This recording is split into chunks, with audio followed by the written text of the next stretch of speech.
I love it. But you really are. You're a great lady, a great woman, my friend. And I've known you and Sheldon for a long time. We lost Sheldon. And nobody like him, right?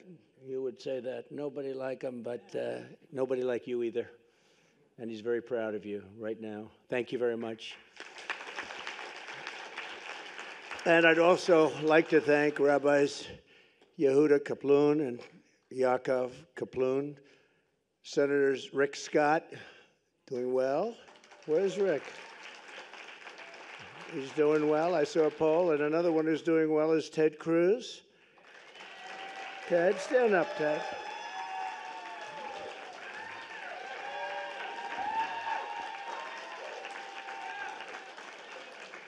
Thank you, Ted. Thank you. And Lindsey doesn't have to do well because he's got another few years to go before he runs. It's something nice about that. But Lindsey Graham is terrific, terrific guy. Bill Haggerty, who's fantastic. Bill, thank you very much. And Joni Ernst. Where's Joni Ernst? Joni, thank you very much, Joni. Great, doing a great job. Those farmers love Joni. I'll tell you, she was tough, right? She came to see me, and I thought I made a deal, and then she said, no, no, no, we want more, more, more. But that's what you're supposed to have, right? Good job, Joni, and you got it. Former Senator Norm Coleman. Norm, thank you. Thank you, Norm. Look good. And a spectacular person, Elise Stefanik. Spectacular. What she did to that woman at Harvard with the big, big fat glasses. That woman had no idea what was happening. That was beautiful to watch, actually. A friend of mine, Carlos Jimenez. Carlos, thank you, Carlos. Got a lot of power here. There's a lot of power here. You know, this is like the old days. Because frankly, there's been a movement going on. I call it AOC +3, but the +3 is a lot more. And we have to end that. We have to end it. We have to end it fast. I've never seen anything like it. John Carter, please. John, where's John? Thank you, John. Thank you very much. Good job. Mario Diaz-Balart. Mario, thank you. Thank you, Mario. Byron Donalds. Boy, he's a popular guy. He is, and he's a great guy with a great future. Good. I didn't see you back there. You didn't. He has so many pictures with me. He didn't need a picture. He doesn't want another picture. Ronnie Jackson. What a great guy. Think of this. He was an admiral, a great admiral, respected by everybody. Then he became the White House doctor, took care of maybe Bush a little bit, and Obama, right? And then Trump. And they asked him, who's the most healthy of the group? And he said, not even a contest. Who? Trump. Trump. In fact, he said Trump would live for 200 years if he didn't eat junk food. I don't know if I like that, but that was okay. Great doctor. And now he's a really popular congressman, and he's our friend. And when I had a little ear problem, he was there. He literally came from Texas, and he did a great job, and I appreciate it very much, Ron. Thank you. Because once you're a doctor, you're always a doctor, even if you're a congressman, I guess, right? Don't you think? Somebody who's been really spectacular, especially for the last few months. I don't know what happened to him, but boy, he likes me a lot better now than he used to. Michael Lawler. Am I correct in that? Where's Michael? Right? Something happened. But he likes me better now than he used to, and I like that because he's a good man, great man. Mike Flood. Mike, thank you. Virginia Fox. Virginia. Thank you, Virginia. Michael Waltz, who's doing a great job in defending all of us on television. He's doing a great job on television. And a spectacular woman, a beautiful woman. I'm not allowed to say that anymore because, you know, it usually puts you out of politics, but I've said much worse than that. But she's a beautiful woman, and she really is with the most incredible family.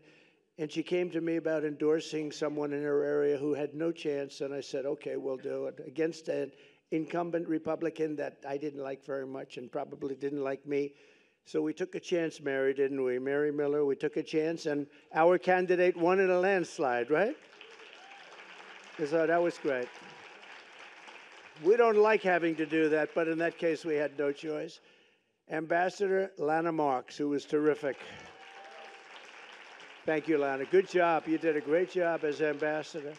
West Virginia Treasurer Riley Moore. Thank you, Riley. Thank you. Going on to very big things, actually. Jacob Hellberg. Jacob, thank you. Thank you, Jacob. Great job. Somebody who's very talented, knows a lot about a lot at a very young age, Morgan Ortegas. Morgan. Thank you, darling. And also somebody who defends me so well, Elizabeth Pipko. Elizabeth? Wow, I watched you last night, Elizabeth. You were brutal to this other person. They didn't have a chance last night, Elizabeth. Thank you very much. I appreciate it. We need all the defense we can get. And a friend of mine and a man who's actually a great environmentalist. He really is a great one. And he wrote a book on Donald Trump as a great environmentalist, which is actually true, but a lot of people don't know that. But I'm an environmentalist with common sense.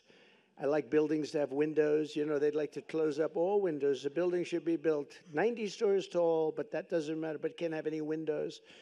The things they're doing with the Green New scam is just unbelievable. 97 trillion. How can we do that, Ted? I think that's very doable. 97 trillion. Most people don't know what that means. Nobody knows. Nobody's ever heard of a number. To do the Green New scam the way they want it. 97, that's more than China, the United States, and every country in the world for the next 200 years has. But they go along with it anyway. But he's a great gentleman and a friend of mine, Ed Russo. Where is Ed? I'll tell you, that's great that Ed is here. Wow.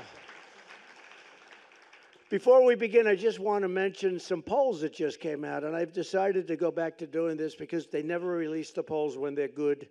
And they've been really good, and they don't release them. And unless one comes out, they had one that came out the other day where they interviewed 51% Democrat, 22% Republican. Trump's down by 6. I said, how the hell can you win on a poll like that?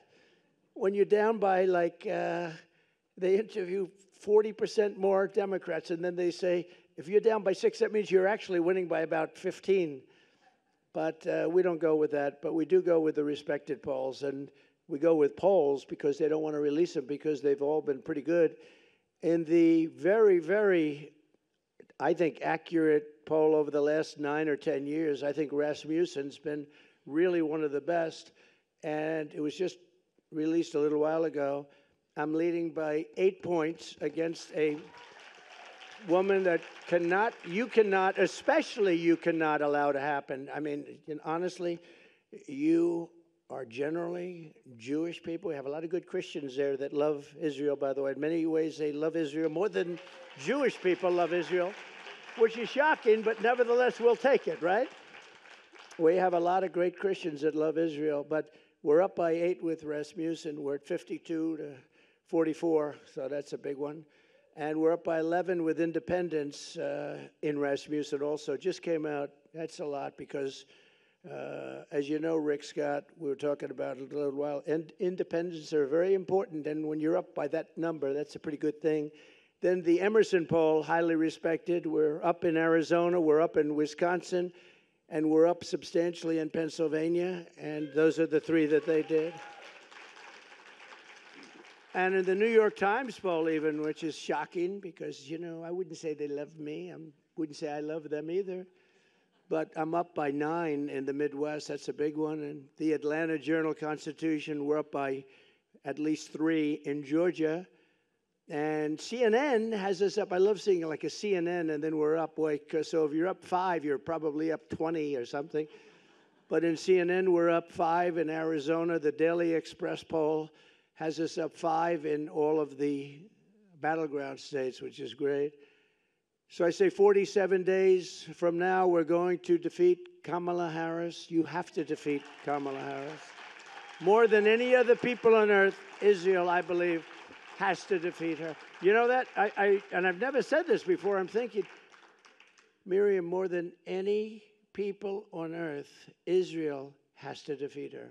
I really believe that it's a disaster for Israel. And you know why, and you've heard her statements. We're going to take back our country, and we're going to make Israel great again, and we're going to make America great again. We're going to make them both great again, greater than ever before. We've gathered today to talk about the scourge of anti-Semitism tonight. We're 2 weeks away from the one-year anniversary of the worst attack on the Jewish people since the Holocaust, without question. On October 7th, which would have never happened if I was president, by the way, I have to always preface it by saying it would have never, ever happened. Innocent men, women, children, and babies were tortured, maimed, kidnapped, and killed. It was an amazing sight, especially if you were able to see, and you don't want to necessarily see it, some of the tapes and film that was made of the atrocity. It was a wake-up call for the entire world, and you have to take it that it is a wake-up call. Get smart. Instead, even here in America, Jewish citizens have been forced to endure the worst outbreak of anti-Semitism in many generations. And so many people shockingly even deny the attack took place. This is a new thing. I saw it recently where they're interviewing people. They said, well, we don't know if there was an attack. I don't know. It's just so terrible. And, you know, there were people I read many times during the Holocaust. We had people denying it. They were deniers. They said, we don't believe it ever took place. And it's a terrible thing when they say that. I never thought I would see anything like what is happening right now. I never thought you'd ever see a thing like this ever happen. It's beyond belief. You know, 15 years ago, Israel was the strongest lobby, if you want to use the word lobby, had the strongest representation of people like this. These are great people, Miriam. But the strongest there was, if you said something about a Jewish person or something about Israel that was bad, you were out of politics. Unless your name was Ted Cruz, he could get through. I think Ted could get through, but maybe not. Maybe even Ted. But it's true. You said something about Israel that was bad. It was like, today, you have to fight. We all have to fight for Israel. I am so surprised to see it, but we're going to win the fight, so don't worry about it, okay? We'll win the fight. There are those that say it's very much like a long time ago when you could say anything, but all across our land you've seen Jewish Americans harassed and attacked and terrorized by anti-Semites and Hamas sympathizers. I can't believe what we've been witnessing over the last year. Actually, I've watched it in great detail. I've watched it, and I've watched it take place. It's hard to believe. Yet, despite presiding over this explosion of anti-Semitism, Kamala Harris has done absolutely nothing. She has not lifted a single finger to protect you or to protect your children or to even protect you with words.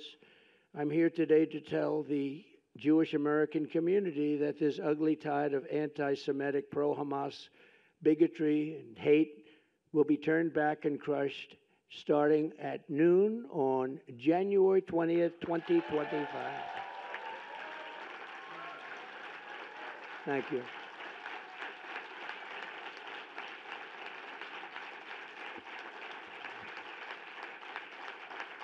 Thank you.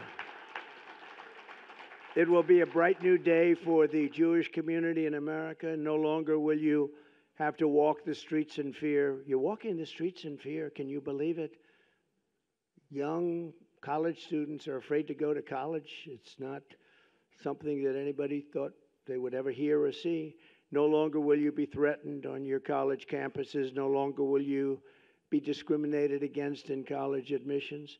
And no longer will your own government import jihadists from places that we don't even want to talk about. And they want Jew haters from overseas, and they let them come in and resettle in your communities right here at home, and nobody's ever seen anything like it. My promise to Jewish Americans is this: with your vote, I will be your defender, your protector, and I will be the best friend Jewish Americans have ever had in the White House.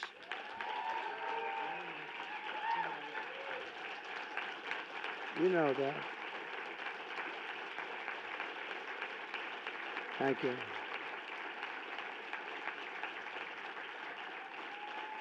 But in all fairness, I already am. I think I already am. I don't have to think. In fact, I already am. I am the best defender you've had as president by far. I think there'd be no question. Miriam mentioned 4 or 5 of the things. Those each individual thing. Oh, her husband would drive me crazy. You have to do this. You have to do that. You don't know what I had to put up with. She was like the calming influence. I said, Sheldon, I can't do that. It's too much. He said, no, no. And every time I got something, he'd immediately start with something else, right? He'd get something, always fighting for Israel and the Jewish people. But, you know, I had such great respect for it.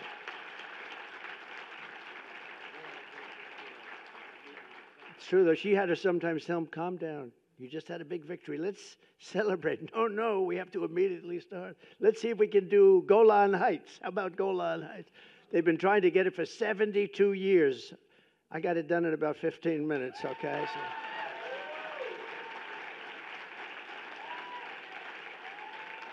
So. Even Sheldon couldn't believe that one, I'll tell you. Even Sheldon couldn't believe that one. He said, we just got Golan Heights. They didn't even ask for it. I actually gave you that one. You didn't ask for it, but I thought it was important. Ground zero for the outbreak of the anti-Jewish hate under Kamala Harris has been our college campuses. At UCLA a few months ago, Marxist thugs dressed up like terrorists and created, quote, Jew exclusion zones, blocking Jewish students from entering parts of the campus. Can you imagine that? A week after the October 7th attack on Israel, anti-Semites at Miami University in Ohio sent Jewish students and staff an email that said, quote, the best Jew is a dead Jew, end of quote. This is stuff that's not even thinkable. And the colleges do nothing about it, too. Most of them. At Baruch College, a mob of Hamas supporters targeted a group of innocent Jewish freshmen at a welcoming dinner, shouted slurs and mocked them for the death of Jewish hostages in Israel. At Princeton University, radical activists displayed the Hezbollah flag very proudly. At Columbia, you watched that along with everybody else. It was terrible. They took control of the school buildings, these magnificent buildings. They beat the hell out of them, by the way. And the campus became so dangerous for Jewish students at the university, rabbi told them, please go home, go home. A Yale professor called October 7th an extraordinary day. It was a great day, he said. A Cornell professor said that these heinous attacks were, quote, exhilarating and energizing to everyone. Kamala Harris said that the radical demonstrators on college campuses were, quote, human emotion should be this way. This is her message. This is somebody that's among 2 people. So we started off with 350 million. Of course, we really don't know how many people we have in the country anymore. They're coming in so fast at the border. Many criminals, many from jails, prisons, many from mental institutions, from insane asylums, terrorists. They're pouring in at levels we've never seen before. And she was the border czar. She now says she wasn't, but she was still in charge of the border. She's the one that did it. And I will tell you, the message that she gave is wrong. It's dangerous, and it's unbefitting a candidate for the president of the United States. So think of it. Let's assume 350 million. We're down to 2. I told our great First Lady the other day, well, we're down to 2, and now we're leading in the polls by, I think, a lot. I'm calling on Kamala Harris to officially disavow the support of all Hamas sympathizers, anti-Semites, Israel haters on college campuses and everywhere else.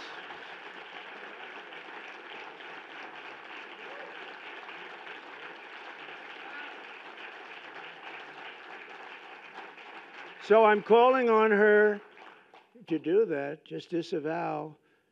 But she won't do it. You know that. She's not going to do it. She's going to talk.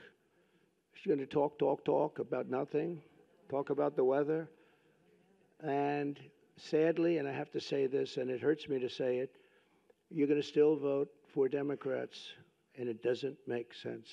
I say all the time that any Jewish person that votes for her, especially now, her or the Democrat Party, should have their head examined. It's true. And, you know, I just find it so hard to believe, and part of it is habit, I guess. And respectfully, with all that I've done, I'll maybe go over it quickly, but Miriam did it better than I could, all the different things with Golan, with all of the things that we did. And really, the one thing we didn't mention is I terminated the Iran nuclear deal, and that is, I think, the biggest of them all. But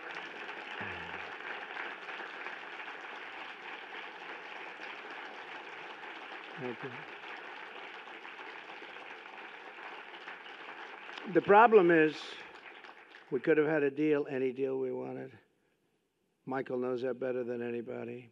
But Biden and Harris, and nobody knows it. You know, when you say Harris, people say, who's Harris? You have to say Kamala, because nobody knows who the hell Harris is. That's her last name. But nobody knows it. Isn't it weird? How's Harris doing? Who the hell is Harris? How's Kamala doing? Oh, isn't it as weird? I never saw anything like it. So we'll just call it Kamala. But you really, you know, when you think about it, it's amazing that you're such nice people, because a lot of people wouldn't allow that to happen. We're joined today by several dozen Jewish American students from colleges across America. Thank you all for being here.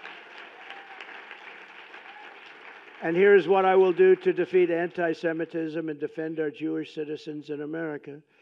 My first week back in the Oval Office, my administration will inform every college president that if you do not end anti-Semitic propaganda, they will lose their accreditation and federal taxpayer support.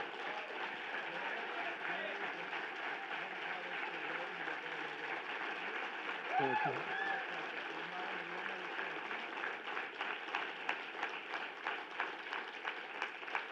Truth is, you don't have to do much after that. When you do that, it's going to work miracles. Please sit down. We will not subsidize the creation of terrorist sympathizers, and we're not going to do it certainly on American soil. We're not going to do it anywhere. Next, I will inform every educational institution in our land that if they permit violence, harassment, or threats against Jewish students, the schools will be held accountable for violations of the civil rights law. Very important. Jewish Americans must have equal protection under the law. They're going to get it. At the same time, my administration will move swiftly to restore safety for Jewish students and Jewish people on American streets. Jews have been beaten on their way to synagogue in Los Angeles just recently, beaten on their way. Jewish American businesses have been vandalized, yet once again, the Harris-Biden administration has done absolutely nothing about it, doesn't even comment. Here in Washington, radical Hamas supporters tore down the American flag in front of Union Station, set it on fire, and hoisted the Palestinian flag, while police officers and they were spray painting at police officers and at the beautiful monuments surrounding the area and the flag, lions, people. And it was being in the construction business, this is a stone, it's limestone, that when you spray paint limestone, you'll see it in 100 years. They can take it off, but they can't really take it off. You'll see everything that they said in 100 years. It's a very porous stone. And what they've done is unbelievable. But I don't see them getting long sentences in prison like happened to other people. I don't see them even being approached or attacked in any way. They allow them to do it. But watch those limestones. I looked at them the other day, and that stone just sucks up that paint. It goes deep. You're going to see it in 100 years from now. Kamala Harris, let them go. She said, let them go. I will end this political violence and harassment once and for all. You know, when I was president, we had a moment where Washington was, in a sense, being attacked. They were trying to pull down statues, and I pulled out about an 1897 statute, very important. And it said that anybody touching, ripping down, or even trying to rip down a monument or a statue in the Capitol or anywhere else in the land up to the president will get 10 years in jail, no probation, no nothing. It's 10 years. It's not 10 years, but you serve 3 days. It's 10 years and you serve all 10 years. You couldn't get a thing like that passed today, I don't think. What do you think, Ted? Not too easily. If you got 2 days, it would be a miracle. No, it's 10 years. It was so old. I lifted up this. It was old and dusty, but it read beautifully. And I invoked it, and I had a speech. I said, here's the story. Anybody touching a statue, and it ended when they had Abraham Lincoln ready to be pulled over. You remember that? I said, Abraham Lincoln, now we're hitting Lincoln. And I read it, and I told people that anybody from this moment on that pulls down anything or even tries to pull down a statue, you go into jail for 10 years. And it was an amazing sight, Miriam. Everybody just dropped the ropes. The ropes were left. They dropped the ropes, and they started walking out of town. I was watching thousands of asses from the back. And it was a beautiful sight. It was a beautiful sight. It was a beautiful sight. They just started walking in a different direction, and that was the last of the problem we had. Remember the big problems we were having? They actually wanted to rip down Thomas Jefferson Memorial. They didn't like Jefferson. They didn't like Washington. They didn't like Lincoln. They didn't like anybody. I will oppose, and I will make sure that you're protected. I will oppose all of the horrible things that they're thinking of doing, and they are thinking of doing bad things. It's not believable. I will also secure our borders from dangerous anti-American and anti-Semitic hate. Not only has Kamala thrown open our southern border, and again, she was in charge of your border. Now she's trying to say, well, I wasn't really the border czar. I never heard her disavow border czar before. But open to terrorists and criminals, she's supported unlimited migration from terrorist hotbeds into the United States, especially some of the hotbeds that most hate Israel. Under border czar Harris, armies of foreign Hamas sympathizers now march brazenly through our cities. They're literally marching in our cities, and they came from some very vicious, violent parts of the world, and they do not like Jewish people, and they do not like Israel, and they've let that be known, and we are not going to tolerate it. I will not let what happened to Paris, what happened to London, and what's happening to them, too, by the way. That's not over. What happened to Brussels happened here in America. It's not going to happen. We will deport the foreign jihad sympathizers and Hamas supporters from our midst. We will get them out of our country. I will ban refugee resettlement from terror-infested areas like the Gaza Strip. And we will seal our border and bring back the travel ban. Remember the famous travel ban? We didn't take people from certain areas of the world because I didn't want to have people ripping down and burning our shopping centers and killing people. But we're not taking them from infested countries. We will quickly rebuild the greatest economy in the history of the world for Jewish Americans and for all Americans. It will happen very quickly. We will defeat inflation, cut energy costs in half, and we will have something that some people in this room would be interested in, and frankly, some won't. But I'll say it anyway because you got those television cameras blaring. No tax on tips, no tax on overtime, and no tax on Social Security benefits for our seniors. That's a good one for this room. This room likes that last one. And to help Americans who are buried in crushing credit card debt under the Kamala Harris economy, we will have a temporary 10% cap on credit card interest rates because they're paying 20 and 25% and they're getting decimated. So it'll be a temporary 10% cap. But look, this is the most important election in the history of the United States, and it's also the most important election in the history of Israel. The United States election is the most important election in the history of Israel, actually, if you think about it. How crazy does that sound? But it's true. With all I have done for Israel, I received only 24% of the Jewish vote. Now think of this. I really haven't been treated very well, but that's the story of my life. It's true. Think of it.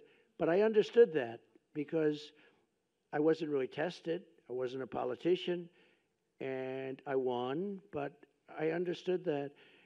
And then I became president and was the best president ever for the people of Israel and for Jewish people, the best president ever.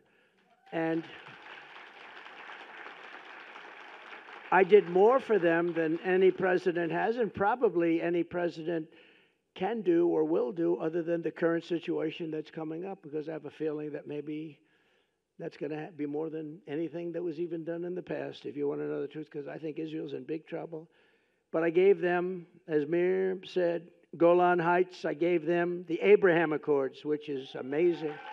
Nobody thought that was possible. 4 strong, powerful countries signed. Think of it. I would have had every country signed. I might have even had Iran signed, okay? As crazy as that sounds. You're kidding. You know that, Michael. I might have even had that. But we had peace in the Middle East. When I left, we had peace in the Middle East, but I had the Abraham Accords. And it was something that if Obama had done it, that would have been any prize, you named the prize, but they would have had every single prize ever devised by man. I did it. Nobody said a thing. And that's okay. I do the right thing. And I was helped a lot by Jared and a lot of other people that really understood what was going on. But I recognized the capital of Israel and opened the embassy in Jerusalem and got it built. Not just had it there. You know, the generals came in one of my days in office. They said, "Sir, could you sign this? What is it?" It said, "Order for $2 billion to be spent on an embassy that would have cost much more." I said, "Where's the land?" "We don't have it yet, sir, but we have a couple of terrible sites under negotiation." I'm good at real estate. These were bad locations in Jerusalem. I said, "Do we have anything?" "Let us look, sir." And they do. They had a site that was better than anything we had, a much better location, and we have it for nothing. So far I'm doing a good job. Then I said, "Is there a building on it?" "Yes, there is, but it's not in use." I said, "Is it structurally sound?" "Oh, yes, very strong, very structurally sound." "Is it setback?" Because you want setbacks for embassies for things called bombs. "Yes, it's setback, and it's on high. It's one of the best locations." I said, "So we have it." So I dealt with David Friedman. I said, "David, how much would it cost to renovate the building?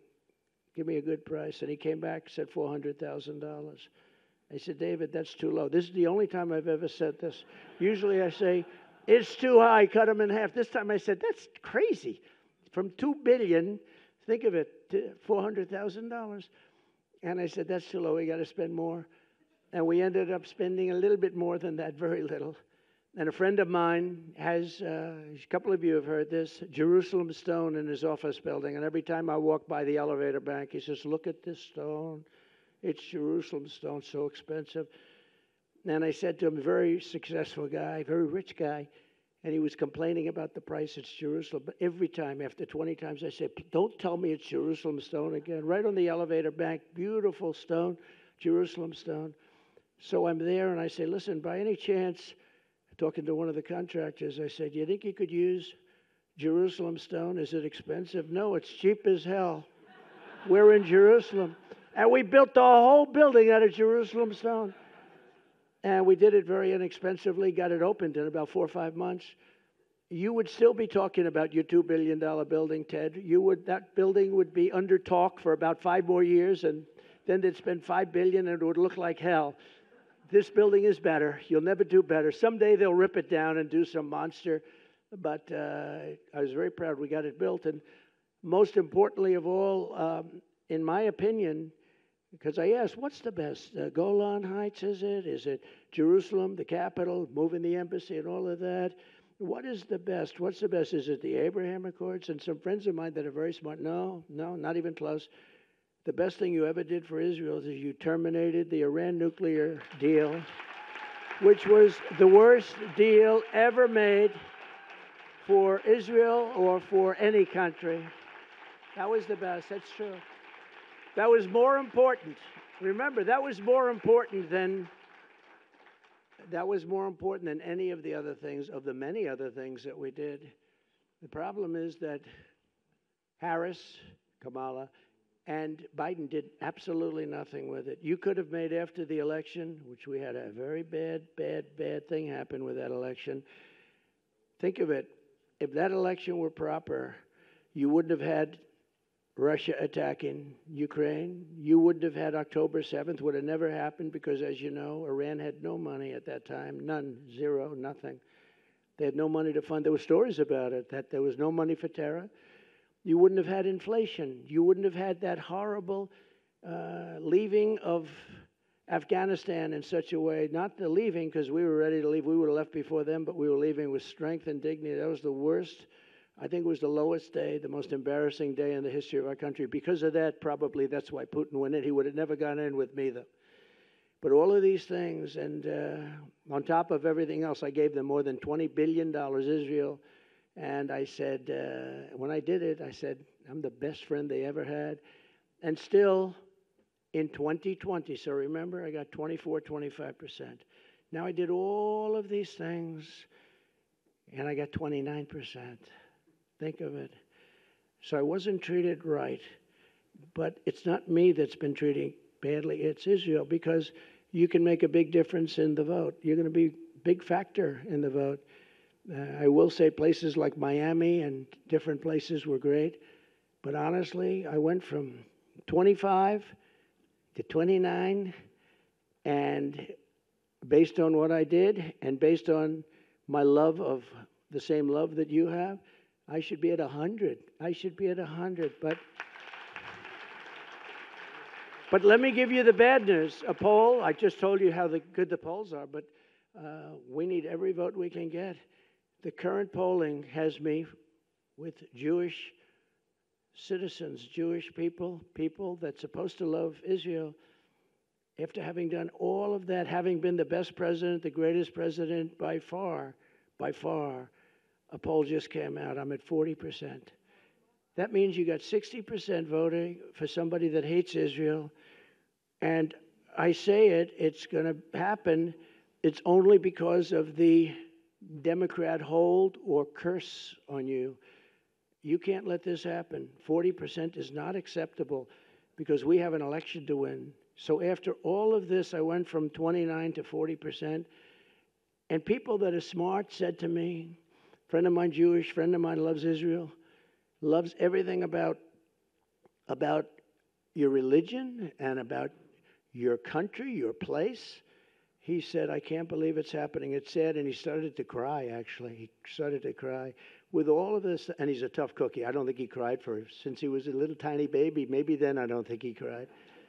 I don't think he cried then, Miriam. But I will put it to you very simply and gently. I really haven't been treated right, but you haven't been treated right because you're putting yourself in great danger.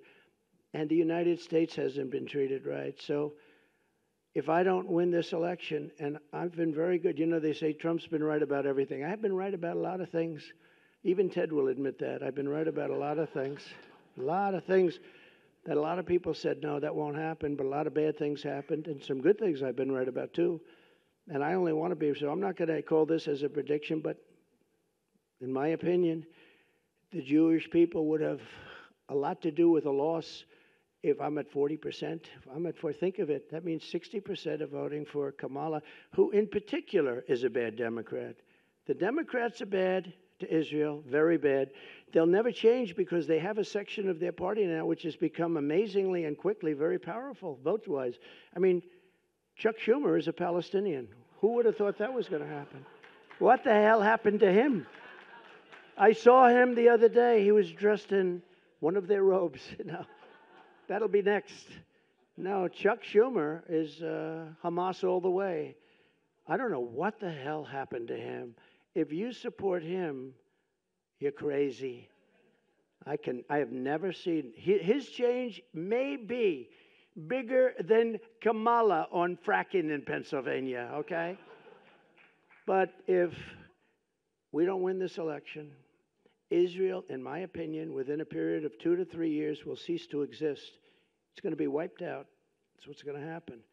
It's a tough thing to say, but what difference does it make from my standpoint? I have to tell you the truth, and maybe you'll be energized, because there's no way that I should be getting 40% of the vote. I'm the one that's protecting you. These are the people that are going to destroy you, and you have 60% of the Jewish people essentially voting for them.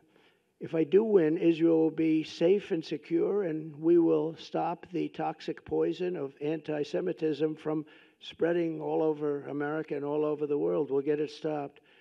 But if I don't win, I believe Israel will be eradicated, and you can't let that happen, and I don't think you will let that happen. So you have to, Rabbi, you have to get everybody together, and you have to get them to vote, because it's craziness to say I'm at 40%. And when I heard that number today, it just came out today, when I heard that number today, I think it was insulting to our country. It was insulting to Israel. You know, it's very interesting. They did a poll in Israel. I'm like at 99% favorable. I could run for, right now, I could run for any office in Israel. In Israel, they love me. Here, not so much.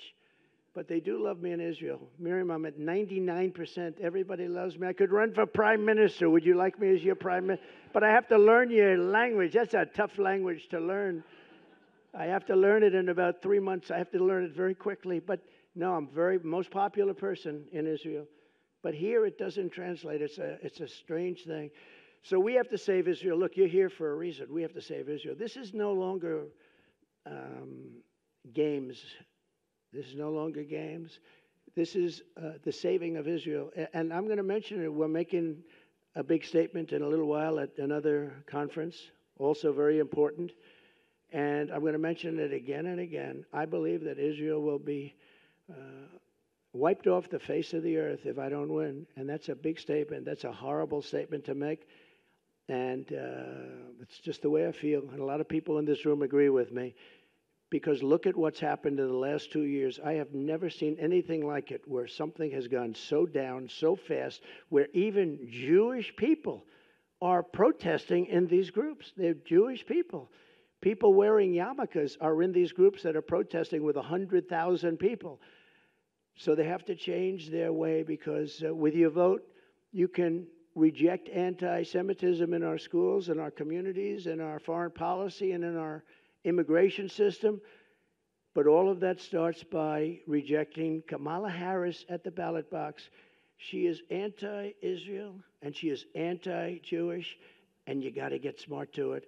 And with that, I have great love and great respect for so many of the people in the room. I have so many friends in this room. I fought so hard for you.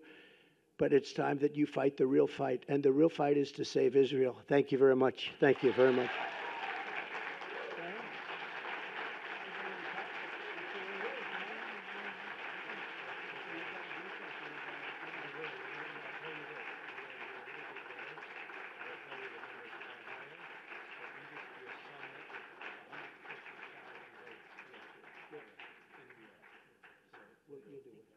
Thank you, everybody. Thank you very much.